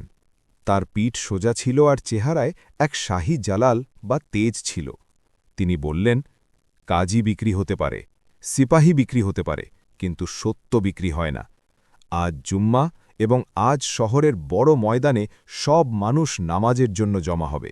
সেখানে শেঠ জুবায়েরও থাকবে আর শহরের গভর্নরও। আমরা সেখানে যাব। সবার সামনে এই রহস্য ফাঁস হবে। অন্ধকারের মোকাবিলা বন্ধ কামরায় নয়, ভরা বাজারের আলোতে করা হয়। আবদুল্লার মন ঘাবড়াচ্ছিল, কিন্তু ইব্রাহিমের সাহচর্য তাকে হিম্মত দিল। তারা দুজন শহরের দিকে রওনা হলেন। ইব্রাহিম সামনে ছিলেন আর আবদুল্লাহ তার পেছনে, যেমন কোনো উজির নিজের বাদশার পেছনে চলে। যখন তারা প্রধান বাজারে দাখিল হলেন তখন সেখানে খুব কোলাহল ছিল। শেঠ জুবায়ের নিজের দোকানের বাইরে উঁচু তলায় বসে হুক্কা টানছিল, আর তার চারপাশে চাটুকারদের ভিড় ছিল। জুবায়ের নজর যখন আবদুল্লার ওপর পড়ল তখন সে হো হো করে হাসল। এসো এসো আবদুল্লাহ, শুনেছি তোমার ঘরে মেহমান এসেছে। কি বিক্রি করতে এসেছ এখন? নিজের বেঁচে যাওয়া সম্মান? জুবায়েরের শব্দগুলো বিষাক্ত তীরের মতো ছিল। সেখানে দাঁড়িয়ে থাকা লোকজনও হাসতে লাগল। আবদুল্লাহ মুষ্টিবদ্ধ হয়ে রইল, কিন্তু ইব্রাহিম তাকে ইশারা করলেন শান্ত থাকার জন্য। তিনি সামনে বাড়লেন এবং জুবায়েরের চোখের দিকে তাকিয়ে বললেন, জুবায়ের, সম্মান বিক্রি করা যায় না, অর্জন করা যায়। আর যে অন্যের সম্মান লুটে নিজের সিন্দুক ভরে সে সদাগর নয়, ডাকাত হয়। জুবায়েরের চেহারা বিবর্ণ হয়ে গেল। সে রাগের সাথে জিজ্ঞেস করল, এই ভিখারিকে? আর এর এত বড় সাহস যে আমার সামনে আওয়াজ উঁচু করে? জুবায়ের নিজের পালোয়ানদের ইশারা করল, এই দুজনকে এখান থেকে ধাক্কা মেরে বের করে দাও, আমার মুড খারাপ করো না। চারজন হৃষ্টপুষ্ট গুন্ডা লাঠি নিয়ে এগিয়ে এলো। আবদুল্লাহ ভয়ের চোটে ইব্রাহিমের সামনে চলে এলো, যাতে প্রথম আঘাত তার ওপর লাগে। কিন্তু ইব্রাহিম তাকে সরিয়ে দিলেন এবং মেঘের মতো স্বরে গর্জে উঠলেন, থেমে যাও। যদি এক কদমও সামনে বাড়াও তবে তোমাদের গর্দান আস্ত থাকবে না। তাদের আওয়াজে এতটাই শক্তি ছিল যে সেই গুন্ডারা সেখানেই জমে গেল। পুরো বাজার থমকে গেল। জুবায়ের রাগে পাগল হয়ে গেল। সে চিল্লাল, তোমাদের এই সাহস? ধরো এদের, আমি দেখি কে বাঁচায়। এর আগেই সেই গুন্ডারা হামলা করত। আবদুল্লাহ পকেট থেকে সেই ডায়েরি বের করে বাতাসে দোলাল এবং চিল্লাল, থামুন, আমার কাছে প্রমাণ আছে। শেঠ জোলায়ের সেই চোর যে আমাদের সবার কাফেলা লুটিয়েছে। এই দেখুন তার নিজের হাতে লেখা খাতা। ভিড়ের মাঝে চাঞ্চল্য ছড়িয়ে পড়ল। মানুষ ফিসফাস করতে লাগল। জুবায়েরের কপালে ঘাম এসে গেল। সে বুঝে গেল যে তার রহস্য ফাঁস হয়ে গিয়েছে। সে দ্রুত ভোল পাল্টে চিল্লিয়ে বলল, এটি মিথ্যা। এই পাগল লোকটা আমার বিরুদ্ধে ষড়যন্ত্র করছে। এই খাতাটি চুরির। এ আমার দোকান থেকে চুরি করেছে। সিপাহীরা, ধরো এই চোরকে। জুবায়েরের কথা শুনে সেখানে উপস্থিত কিছু দুর্নীতিবাজ সিপাহী সামনে বাড়ল। আবদুল্লাহ ঘিরে গিয়েছিল, একদিকে জুবায়েরের গুন্ডা আর অন্যদিকে কেনা গোলাম সিপাহী। মানুষ তামাশা দেখছিল, কেউ সাহায্যের জন্য এগিয়ে আসছিল না। আবদুল্লাহ ইব্রাহিমের দিকে তাকাল। তার চোখে প্রশ্ন ছিল যে, বাবা, এখন কি করি? আমরা ফেঁসে গিয়েছি। ইব্রাহিম একেবারে শান্ত ছিলেন। তিনি আকাশের দিকে তাকালেন এবং ধীরে ধীরে বললেন, সময় এসে গিয়েছে। তারপর তিনি নিজের ঝুলির ভেতর হাত ঢোকালেন। আবদুল্লার মনে হল হয়তো কোনো অস্ত্র বের করবেন, কিন্তু তিনি একটি পুরনো রুমাল বের করলেন, যাতে কিছু একটা বাঁধা ছিল। তিনি সেই রুমাল খুললে তাতে একটি আংটি বেরোল। সেই আংটিটি সাধারণ ছিল না, তাতে একটি বড় নীলকান্তমণি বসানো ছিল এবং তাতে শাহী মোহর অঙ্কিত ছিল। ইব্রাহিম সেই আংটিটি উপরে তুললেন। সূর্যের আলো যখন সেই নীলকান্তমণির ওপর পড়ল, তখন তা বিজলির মতো চমকে উঠল। ইব্রাহিমের আওয়াজ এখন বাজারের শোরগোলের ওপর জয়ী হল। চিনতে পারো একে? যদি তোমাদের মধ্যে কেউ নিমক হালাল থাকো, তবে বলো এটি কার মেশানি? ভিড়ের মধ্য থেকে এক বৃদ্ধ লোক সামনে এলো। সে আংটিটি মন দিয়ে দেখল এবং তারপর চিৎকার করে উঠল, ইয়া আল্লাহ!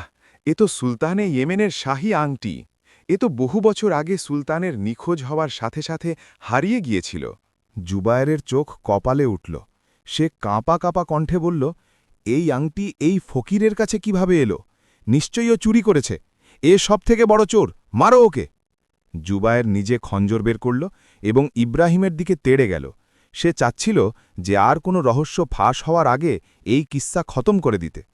আবদুল্লাহ মাঝখানে ঝাঁপিয়ে পড়ল, কিন্তু জুবায়ের তাকে ধাক্কা দিয়ে ফেলে দিল। খঞ্জর ইব্রাহিমের বুকের ঠিক কাছে ছিল যে হঠাৎ একটি তীর বাতাস চিরে এলো এবং সরাসরি জুবায়েরের হাতে লাগল। জুবায়ের চিৎকার করে পেছনে পড়ে গেল, খঞ্জর পড়ে গেল। সবাই অবাক হয়ে দেখল যে তীর কোত্থেকে এলো। বাজারের অন্য প্রান্তে ঘোড়ার খুরের আওয়াজ প্রতিধ্বনিত হল এবং দেখতে দেখতে শাহী ফৌজের এক বিশাল দল সেখানে এসে পৌঁছাল। সবথেকে সামনে এক চমৎকার ঘোড়ার ওপর সেই ফৌজি অফিসার বসেছিল, যে কাল রাতে ইব্রাহিমের কুঠুরিতে এসেছিল। কিন্তু আজ তার চেহারায় রাগ নয়, বরং ভয় আর আদব ছিল। সেই অফিসার ঘোড়া থেকে লাফিয়ে নামল এবং দৌড়ে ইব্রাহিমের কাছে এলো এবং এক পলক দেরি না করে সে ইব্রাহিমের পায়ে লুটিয়ে পড়ল। সে কাঁদতে কাঁদতে বলল, হুজুর, আমরা গুনাহগার, আমরা আপনাকে চিনতে পারিনি, আমাদের ক্ষমা করে দিন জাহাপনা। সারা বাজারে এমন নিস্তব্ধতা ছেয়ে গেল যে সুই পড়ার শব্দও শোনা যাবে। আবদুল্লার মুখ হাঁ হয়ে থাকল। সে কখনো মাটিতে পড়ে থাকা সেই অফিসারকে দেখছিল, আর কখনো সেই ছেঁড়া পোশাক পরা বৃদ্ধকে, যার সাথে সে কাল থেকে ঘুরে বেড়াচ্ছিল। জাহাপনা। আবদুল্লার ঠোঁট থেকে কেবল এই শব্দটিই বেরোল। ইব্রাহিম, বা বলা ভালো সুলতান, অফিসারকে ওঠার ইশারা করলেন এবং রাজকীয় গাম্ভীর্যের সাথে বললেন, মাথা তোলো কমান্ডার। তুমি তোমার দায়িত্ব পালন করছিলে, কিন্তু তিনি জুবাইরের দিকে আঙুল তুললেন, যে যন্ত্রণায় কাতরাচ্ছিল। এই ব্যক্তি নিজের দায়িত্ব ভুলে গিয়েছিল। এ কেবল আমার প্রজাদের লোটেনি, বরং আমার অনুপস্থিতিতে শত্রুদের সাথে হাত মিলিয়েছে। এই ডায়েরিটি দেখো, এতে সেই সমস্ত রহস্য আছে যা তোমরা খুঁজছিলে। ফৌজি অফিসার ডায়েরিটি নিল এবং জুবাইরের দিকে তাকাল। এখন জুবায়ের হাতে পায়ে ধরছিল, রহম সুলতান, রহম, আমার ভুল হয়ে গিয়েছে। সুলতান ইব্রাহিম আবদুল্লার দিকে তাকালেন এবং হাসলেন। ফয়সালা আমি করব না, ফয়সালা এ করবে। তিনি আবদুল্লাকে সামনে এগিয়ে দিলেন। এই লোকটির সবকিছু লুটে নেওয়া হয়েছিল, এর সম্মান, এর মাল, এর শান্তি। আজ ইনসাফের তলোয়ার এর হাতে। আবদুল্লার হাতে ক্ষমতা ছিল। সেই জুবায়ের, যে কাল তাকে পোকামাকড় ভাবছিল, আজ তার দয়ার ভিখারি ছিল। আবদুল্লার মনে এলো বলে দিতে, একে কতল করে দাও। এটাই বদলা হতো। কিন্তু তারপর তার ইব্রাহিমের শেখানো কথা মনে পড়ল, রহমত বা করুণা থেকে নিরাশ হইও না, আর করুণা করতেও ঘাবড়িও না। আবদুল্লাহ গভীর দীর্ঘশ্বাস নিল। সে জুবায়েরের চোখের দিকে তাকালো এবং বলল, সুলতান, এ আমার মাল লুঠেছে। আমি আমার মাল ফেরত চাই, এবং আমি চাই যে এ শহরের সেই প্রতিটি ব্যবসায়ীর ঋণ শোধ করুক যাকে এ বরবাদ করেছে। কিন্তু আমি এর প্রাণ চাই না, কারণ প্রাণ দানকারী আর প্রাণ হরণকারী একমাত্র আল্লাহ। আমি নিজের হাত রক্তে রাঙাব না। সুলতানের চোখে পছন্দের এক আভা ফুটে উঠল। তিনি বললেন, চমৎকার ফয়সালা। জুবাইরের সমস্ত সম্পত্তি বাজেয়াপ্ত করা হোক এবং সবার লোকসান পূরণ করা হোক, আর একে কারাগারে পাঠানো হোক, যাতে নিজের বাকি জীবন তওবা করে কাটায়। সিপাহীরা জুবায়েরকে বেঁধে নিয়ে গেল। ভীর সুলতান জিন্দাবাদ আর আবদুল্লাহ জিন্দাবাদ স্লোগান দিতে শুরু করল। কিন্তু আবদুল্লাহ এখনও বিস্ময়ের সাগরে ডুবেছিল। সে সুলতান ইব্রাহিমকে জিজ্ঞেস করল, বাবা, মানে সুলতান, আপনি এখানে এই অবস্থায়, আর কাল রাতের সেই কাহিনী, সেটি কি আপনারই কাহিনী ছিল? সুলতান ইব্রাহিম আবদুল্লার কাঁধে হাত রাখলেন আর বললেন, হ্যাঁ আবদুল্লাহ, সেটি আমারই কাহিনী ছিল।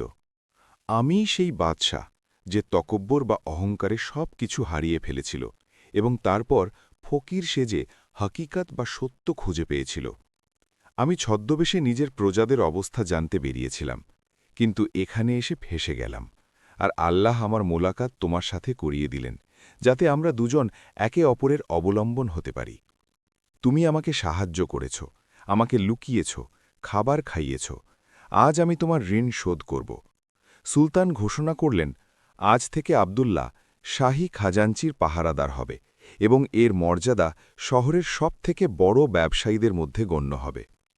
আবদুল্লার চোখ দিয়ে জল গড়িয়ে পড়ল। এ খুশির জল ছিল। সে ভাবল যে কাল সে কুয়োয় মরতে চেয়েছিল, আর আজ সে শাহী দরবারের অংশ হয়ে গেল। সত্যি, আল্লাহর রহমত থেকে কখনো নিরাশ হওয়া উচিত নয়। তিনি সেখান থেকে রাস্তা বের করেন যেখানে মানুষের চিন্তাও পৌঁছায় না। কিন্তু কাহিনী এখনও পুরো শেষ হয়নি। সবকিছু পাওয়া গিয়েছিল, মাল, সম্মান, প্রতিপত্তি। কিন্তু একটি জিনিস এখনও বাকি ছিল, যা মানুষকে সম্পদের চেয়েও বেশি শান্তি দেয়, আর তা ছিল আবদুল্লার সেই পরিবার যারা এখনও দরজা বন্ধ করে ভয়ের মাঝে বসেছিল, আর সুলতানের একটি শেষ উদ্দেশ্য যা এখনও পূরণ হওয়া বাকি ছিল। বাজারে প্রতিধ্বনিত হওয়া স্লোগানের আওয়াজ এখনও থামেনি, বরং এখন তা একটি মিছিলের রূপ ধারণ করেছিল। আর আবদুল্লাহ, যে সকালে এই পথ দিয়ে মাথা নিচু করে মানুষের কটু কথা শুনতে শুনতে গিয়েছিল, এখন শাহী ঘোড়ায় সওয়ার ছিল। আর সেই মানুষগুলোই যারা তাকে দেখে হাসত, এখন পথের দুই ধারে দাঁড়িয়ে তাকে সালাম করছিল আর ফুল বর্ষণ করছিল। কিন্তু আবদুল্লার নজর ফুলের ওপর ছিল না, আর মানুষের ঝুঁকে থাকা মাথার ওপরও নয়। তার নজর তো কেবল সেই কাঁচা রাস্তার ওপর জমেছিল, যা বস্তির ধারে তার ভাঙাচোরা কুড়েঘর পর্যন্ত যেত, যেখানে তার পৃথিবী, তার স্ত্রী সন্তানরা ভয়ের ছায়ায় বন্দী ছিল। সুলতান ইব্রাহিম যখন আবদুল্লার অস্থিরতা দেখলেন, তখন তিনি ফৌজের কমান্ডারকে হুকুম দিলেন যে শাহী দামামা বন্ধ করে দেয়া হোক। আমরা কোনো বিজয়ের উৎসব পালন করতে যাচ্ছি না, বরং এক ধৈর্যশীল পরিবারের দর্শন করতে যাচ্ছি। নিস্তব্ধতা ছেয়ে গেল, কেবল ঘোড়ার খুরের শব্দ রয়ে গেল। যখন এই কাফেলা কুড়েঘরের কাছে পৌঁছাল, তখন সেখানে নিস্তব্ধতা ছিল। দরজা ভেতর থেকে বন্ধ ছিল, আর ভেতর থেকে কান্নার দমিত শব্দ আসছিল। সম্ভবত জয়নাব আর বাচ্চারা ভাবছিল যে জুবায়েরের লোকরা তাদের মারতে এসেছে। আবদুল্লাহ ঘোড়া থেকে নামল এবং দৌড়ে দরজার কাছে গেল। সে কড়া নাড়ল। এটি সেই হতাশাজনক কড়া নাড়া ছিল না যা সে প্রায়ই খালি হাতে ফেরার পর দিত, বরং এটি এক অভিভাবকের কড়া নাড়া ছিল। সে আওয়াজ দিল, জয়নাব, দরজা খোলো। আমি আবদুল্লাহ, দেখো, আল্লাহ আমাদের কথা শুনেছেন। ভেতর নিস্তব্ধতা ছেয়ে গেল। তারপর ধীরে ধীরে খিল খোলার শব্দ শোনা গেল। দরজা সামান্য খুলল এবং জায়নাবের ডরা চোখ জোড়া দেখা গেল। কিন্তু যখন সে সামনে আবদুল্লাহকে শাহী সালামাত দাঁড়িয়ে থাকতে দেখল এবং তার পেছনে শাহী ফৌজ আর খোদ সুলতানকে দাঁড়িয়ে পেল, তখন সে নিজের চোখকে বিশ্বাস করতে পারল না। সে দরজা খুলে বাইরে এলো আর আবদুল্লার গলায় জড়িয়ে ধরে ফুপিয়ে ফুপিয়ে কাঁদতে লাগল। এই জল দুঃখের ছিল না, এটি সেই বোঝা নেমে যাওয়ার জল ছিল যা মাসের পর মাস তার মনের ওপর রাখা ছিল। বাচ্চারাও দৌড়ে এলো আর আবদুল্লাহ তাদের নিজের বাহুর মাঝে জড়িয়ে নিল। সালিম যে কোনায় দাঁড়িয়ে হাসছিল, আবদুল্লাহ তাকেও সামনে টেনে আনল। সুলতান ইব্রাহিম এই দৃশ্য দেখছিলেন, আর তার বৃদ্ধ চোখও আর্দ্র হয়ে গিয়েছিল। তিনি সামনে এগিয়ে বললেন, বেটি, নিজের স্বামীর জন্য তুমি যে সাবর করেছ, এটি তারই ফল। আজ থেকে তোমাদের ঘর এই কুড়েঘর নয়, বরং শাহী প্রাসাদের কাছে সেই হাবিলি বা প্রাসাদ হবে যা একসময় তোমাদের ছিল এবং যা জুবায়ের ধোঁকা দিয়ে দখল করে নিয়েছিল। জয়নাব সুলতানকে চিনতে পারল, তো সে বিস্ময়ে মুখে হাত দিয়ে পেছনে সরে গেল। ইনি সেই বৃদ্ধ ছিলেন যিনি কাল রাতে তাদের ঘরে শুকনো রুটি খেয়েছিলেন। সে আদবের সাথে ঝুঁকতে গেলে সুলতান তাকে থামিয়ে দিলেন এবং বললেন, না বেটি, ঝুঁকা কেবল সেই রবের সামনে উচিত যিনি আজ আমাদের এই দিন দেখিয়েছেন। তারপর সুলতান হুকুম দিলেন যে শাহী লঙ্গরখানা খুলে দেয়া হোক এবং পুরো বস্তিতে খাবার বন্টন করা হোক। সেই রাতে সেই গরিব বস্তিতে এমন এক উৎসব হল যা হয়তো কোনো বাদশাহর তাজপোষী বা রাজ্যাভিষেকেও হয়নি। প্রতিটি ঘরে উনুন জ্বলল, প্রতিটি ক্ষুধার্ত মানুষ খাবার পেল, আর আবদুল্লার কুঁড়েঘর, যা কাল পর্যন্ত অন্ধকারে ডুবেছিল, আজ আলোয় ঝলমল করছিল। দেরি রাতে যখন মেহমানরা চলে গিয়েছিল আর শোরগোল থেমে গিয়েছিল, সুলতান ইব্রাহিম আবদুল্লাকে নিজের কাছে ডাকলেন।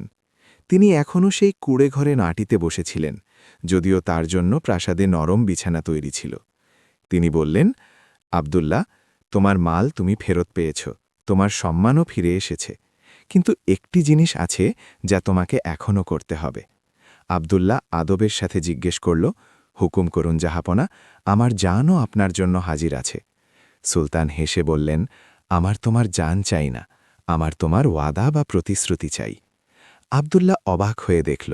সুলতান নিজের পকেট থেকে সেই কাঠের চিরুনিটি বের করলেন, যা তিনি সকালে আবদুল্লাহকে দিয়েছিলেন, এবং বললেন, মনে আছে আমি কি বলেছিলাম? চুল সুলঝাতে সময় লাগে। আবদুল্লাহ মাথা নাড়ল। সুলতান গুরুত্বের সাথে বললেন, দেখো আবদুল্লাহ, সম্পদ আসা যাওয়ার জিনিস, আজ আছে কাল নেই, কিন্তু মানুষের আসল পরীক্ষা দারিদ্র্যে নয়, বরং ধনাঢ্যতায় হয়। যখন পকেট খালি থাকে তখন মানুষ ক্ষুধাকে মনে রাখে, কিন্তু যখন পকেট ভরে যায় তখন সে প্রায়ই পজ হারিয়ে ফেলে। আমি চাই যে তুমি এই শহরের দিওয়ান মজলুম বা মজলুমদের আদালতের প্রধান হও। দিওয়ান মজলুম? আবদুল্লাহ জিজ্ঞেস করল। হ্যাঁ, সুলতান বুঝিয়ে বললেন, আমার সালতানাতে হাজারো এমন ব্যবসায়ী আর গরিব আছে যারা ঋণের বোঝার নিচে চাপা পড়ে আছে, যাদের কাছে মেধা আছে কিন্তু টাকা নেই, অথবা যারা জুবায়েরের মতো জালিমদের শিকার। আমি চাই যে তুমি তাদের আওয়াজ হও। তুমি ক্ষুধা দেখেছ, তুমি লাঞ্ছনা সয়েছ, তাই তুমি তাদের কষ্ট অন্য যে কোনো উজিরের চেয়ে ভালো বুঝতে পারবে। তুমি কি এই দায়িত্ব নেবে? আবদুল্লার মন ভরে এলো। তার মনে হল যে সম্ভবত এটাই সেই উদ্দেশ্য ছিল যার জন্য আল্লাহ তাকে সেই গভীর কুয়ো পর্যন্ত পৌঁছিয়েছিলেন এবং সেখান থেকে ফিরিয়ে এনেছিলেন। যদি সে সবসময় ধনী থাকত, তবে সে হয়তো কখনো গরিবের কষ্ট বুঝতে পারত না। সে সুলতানের হাতে চুমু খেল এবং বলল, এটি আমার জন্য সম্মানের বিষয় সুলতান। আমি ওয়াদা করছি যে যতক্ষণ আমার শরীরে প্রাণ আছে, কোনো মানুষ নিরাশার কারণে মৃত্যুকে বেছে নেওয়ার চেষ্টা করবে না। সুলতান আবদুল্লার কাঁধে হাত রাখলেন আর বললেন, একটি শেষ কথা আবদুল্লাহ, সেই কুয়োকে ভুলো না, আর সেই কান্নার আওয়াজকেও না যা তোমাকে বাঁচিয়েছিল। সেই আওয়াজ আমার ছিল না। আবদুল্লাহ অবাক হয়ে গেল। কি মানে? বাবা, আপনিই তো ছিলেন যে গাছের নিচে কাঁদছিলেন। সুলতানের চেহারায় এক রহস্যময় হাসি ফুটে উঠল। তিনি বললেন, আমি সেখানে ছিলাম ঠিকই, কিন্তু আমি কাঁদছিলাম না আবদুল্লাহ। আমি তো সেই সময় আমার তাহাজ্জুদের নামাজ পড়ে নীরব বসেছিলাম। আমি তোমাকে আসতে দেখেছিলাম, কিন্তু আমি তোমাকে ডাক দিইনি। সেই গভীর অন্ধকার, সেই নিস্তব্ধতা। কিন্তু আজ সেই কুয়ো তাকে ভয়ে দেখাচ্ছিল না, বরং তাকে এক পুরনো বন্ধু মনে হচ্ছিল, যে তাকে পড়ে যাওয়া থেকে বাঁচিয়ে নিয়েছিল। আবদুল্লাহ সেখানে মাটিতে নিজের কপাল ঠেকিয়ে দিল এবং সিজদা করল। এটি ছিল শুকরানা সিজদা, আর সেই সিজদায় সে যে দোয়া চাইল তা তার পুরো জীবনের সারমর্ম ছিল। আর এটাই সেই পয়গাম বা বার্তা যা এই কাহিনী শোনা প্রতিটি মানুষের মনে গেঁথে যাওয়া উচিত। সিজদায় পড়ে থাকা আবদুল্লাহ জমিনের ঠান্ডা মাটি নিজের কপালে অনুভব করছিল, কিন্তু আজ এই মাটি তার কাছে কবরের মাটি নয়, বরং জীবনের ভিত্তি মনে হচ্ছিল। চারপাশের নির্জনতা সেখানেই ছিল, সেই শুকনো গাছ, সেই নীলব বাতাস, কিন্তু আবদুল্লার পৃথিবী বদলে গিয়েছিল। সে সিজদাতেই নিজের বন্ধ চোখে নিজের রবের সাথে কথোপকথন শুরু করল। এটি কোনো মুখস্থ দোয়া ছিল না, এটি ছিল একটি ভাঙা মনের সাহসী কথোপকথন। সে দমিত স্বরে বলল, হে আমার মালিক, তোমার লাখ লাখ শুক্রিয়া। তোমার শুকরিয়া এই জন্যে নয় যে তুমি আমাকে সম্পদ ভিড়িয়ে গিয়েছ বা আমাকে শাহী মর্যাদা দিয়েছ, বরং তোমার শুকরিয়া এই জন্যে যে তুমি আমাকে সেই সময় বাঁচিয়েছ যখন আমি নিজের বুদ্ধির অন্ধকারে হারিয়ে গিয়েছিলাম। আমি ভাবতাম যে তুমি আমাকে বরবাদ করে দিয়েছ। আমি কি জানতাম যে তুমি আমাকে গড়ছিলে বা পালিশ করছিলে? যদি আমার মাল না লুট হতো তবে আমি সেই শাহী ফকির ইব্রাহিমের দেখা কিভাবে পেতাম? যদি আমি রাস্তায় না আসতাম তবে আমি গরিবের ক্ষুধার অনুভূতি কিভাবে পেতাম? তুমি আমার কাছ থেকে নুড়ি পাথর কেড়ে নিলে যাতে আমার হাতে হিরে রাখতে পারো, আর আমি নাদান নুড়ির জন্য কাঁদছিলাম। আব্দুল্লাহ যখন সিজদা থেকে উঠল তখন তার চেহারা চোখের জলে ধোয়া ছিল এবং তাতে এমন এক জ্যোতি ছিল যা যে কোনো পার্থিব সাফল্য থেকে আসে না। সে সেই পুরনো কুয়োর দিকে শেষবারের মতো তাকাল এবং হাসল। বিদায় আমার বন্ধু। এখন আমি কখনো তোমার ভেতর উকি দিয়ে মৃত্যু খুঁজব না, কারণ এখন আমার কাছে বিলিয়ে দেওয়ার জন্য জীবন আছে। আব্দুল্লাহ সেখান থেকে উঠল এবং নিজের নতুন সফরে পথ চলা শুরু করল। শহরে ফিরে এসে সে দিওয়ানে মাজলুমের কাজ সামলাল। শুরুতে মানুষের মনে হয়েছিল যে এ হয়তো নতুন আমির, কয়েকদিন চলবে আর তারপর আব্দুল্লাহ অন্য ধনী উজিরদের মতো ভোগবিলাসে হারিয়ে যাবে। কিন্তু আব্দুল্লাহ সবাইকে ভুল প্রমাণ করল। সে খুব ভোরে নিজের প্রাসাদ থেকে বেরোত এবং ছদ্মবেশে সেই অলিগলিতে ঘুরে বেড়াত যেখানে একসময় সে নিজে হোঁচট খাচ্ছিল। কাহিনীর শিক্ষা এই যে বন্ধুরা, আব্দুল্লার কাহিনী কেবল একটি গল্প নয়, এটি আমাদের সবার জীবনের আয়না। আমাদের সবার জীবনে কখনো না কখনো এমন সময় আসে যখন আমাদের মনে হয় যে সব কিছু শেষ হয়ে গিয়েছে, চাকরি চলে যায়, ব্যবসা ডুবে যায়, কোনো আপনজন হারিয়ে যায় অথবা অসুস্থতা ঘিরে ধরে। সেই সময় শয়তান আমাদের মনে সেই নিরাশা ঢুকিয়ে দেয় যা সে আব্দুল্লার মনে ঢুকিয়েছিল। কিন্তু মনে রাখবেন, নিরাশা বা হতাশা কুফরি। আল্লাহর রহমত থেকে নিরাশ হওয়া এমন যেমন আমরা এটি মেনে নিই যে আমাদের বিপদ আল্লাহর ক্ষমতার চেয়ে বড়। যেখানে হাকিকাত বা সত্য হল এই যে আল্লাহ কুনফা ইয়াকুনের মালিক। তিনি পলক ফেলতেই ছাইকে সোনা বানিয়ে দিতে পারেন। সবরের ফল হল এই যে সবর মানে কেবল চুপ থাকা নয়, বরং কষ্টের মাঝেও আল্লাহর উপর ভরসা রাখা এবং চেষ্টা চালিয়ে যাওয়া। আব্দুল্লাহ যদি কুয়োর পাড়ে থেমে যেত তবে কিস্সা খতম হয়ে যেত, কিন্তু সে সামনে বাড়ল। বর্তমানের ব্যর্থতা এই শেখায় যে যা আমাদের আজ খারাপ লাগছে হতে পারে সেটিই কাল আমাদের জন্য সবথেকে ভালো প্রমাণিত হোক। আব্দুল্লার মাল লুটে যাওয়া দৃশ্য তো খারাপ ছিল, কিন্তু সেটিই তার সাফল্যের মাধ্যম হল। দানশীল হও, যখন নিজে সমস্যায় থাকবে তখন অন্যদের সাহায্য করো। আব্দুল্লাহ নিজে ক্ষুধার্ত থেকে সলিমকে খাবার খাইয়েছিল, আর সেই সলিমই তার শক্তি হল।